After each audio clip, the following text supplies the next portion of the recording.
When a parliamentary committee commences a new inquiry, it would usually call for written submissions.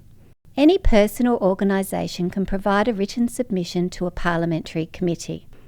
This can be an effective way of participating in democracy and ensuring members of Parliament hear a range of different voices and perspectives. In this video, we offer some tips to ensure that your views are heard and understood by committee members. Current inquiries and calls for submissions are usually advertised on the home page of the Parliament of South Australia website. When a committee advertises a new inquiry, read the advertisement carefully to ensure you understand the topic and the terms of reference. Check the date by which the committee has requested submissions. Extensions of time may be requested but may not always be granted, so aim to provide your submission before the cut-off date.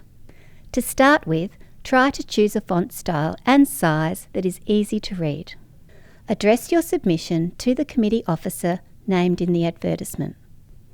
Clearly identify the inquiry you wish to address at the start of your submission.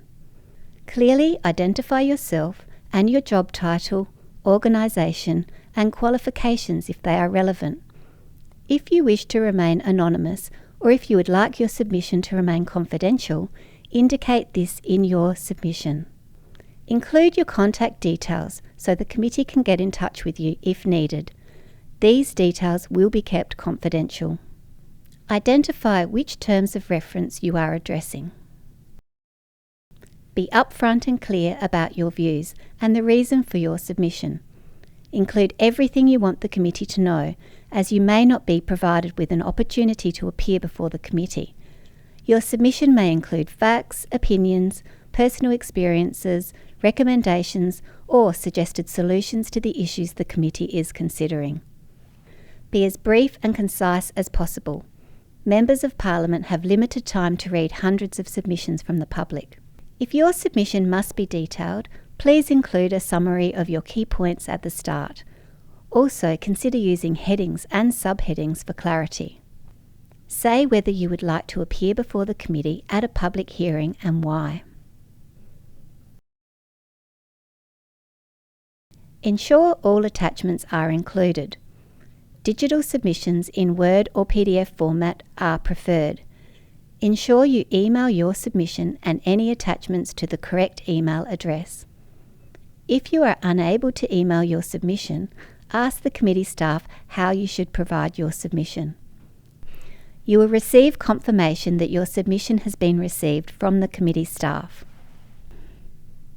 Once the committee has accepted your submission, it will usually be published on the Parliament website with your personal contact details removed.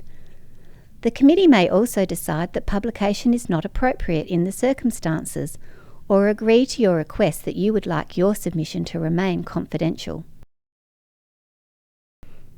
You may be contacted by the committee staff if the committee decides to hold public hearings. You should check the Parliament website for updates about the progress of the inquiry.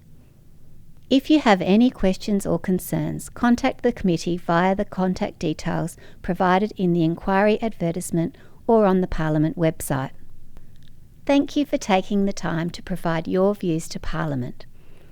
If you have been asked to appear before a parliamentary committee, you may wish to look at the video, Giving Evidence to a Parliamentary Committee.